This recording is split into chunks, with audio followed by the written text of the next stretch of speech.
তো আমাদের কাছে যে সমস্ত মানুষগুলো বা যে সমস্ত মানুষজন প্রিয় হয়, তাদের সব কিছুই আমাদের কাছে প্রিয় লাগে। তাদের ব্যবহার করা যে কোনো জিনিসও আমাদের কাছে বড্ড বেশি আপন মনে হয়, পছন্দের হয়ে যায়, তাই না? এই যে আমি এখন যে শার্টটা পরে আছি, এটাও তেমনি আমার খুব পছন্দের অ্যাকচুয়ালি। না, এটা আজ ইচ্ছে হলো পরে নিলাম, ব্যাপারটা সেরকম নয়। ছোটো থেকেই আমার ভালো লাগে সেই মানুষটার পোশাক আশাক পরতে।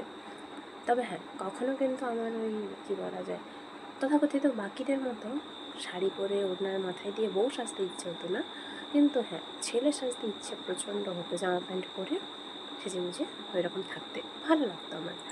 এবার কথা হচ্ছে, আমার চুলের কাটিংটাও ছিল ঠিক সেই রকম, যে পাক্কা একটা ছেলে মনে হবে, মনেই হবে না যে আমি আসলে একটা মেয়ে।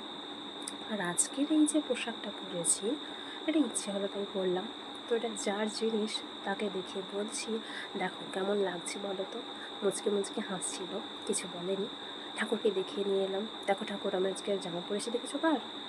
ভালো লাগে এরকম মাঝে মধ্যে। আসলে কী বলো তো, চাইলেও না আমরা সবসময় পুরোনো দিনগুলোতে ফিরে যেতে পারবো না, ছোটোবেলার সেই স্মৃতিগুলো আবার বাঁচিয়ে তুলতে পারবো না, কিন্তু কোনোভাবে যদি চেষ্টা করি সেটা রিক্রিয়েট তো করতে পারি, তাই না?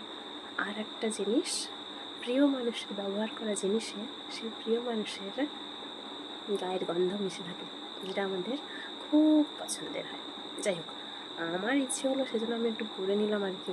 একটু পরে আবার পাল্টে দেবো, নয়তো প্রচণ্ড গরম লাগবে। চলো এখনকার মতো টাটা, ভালো থেকো, বুঝলে?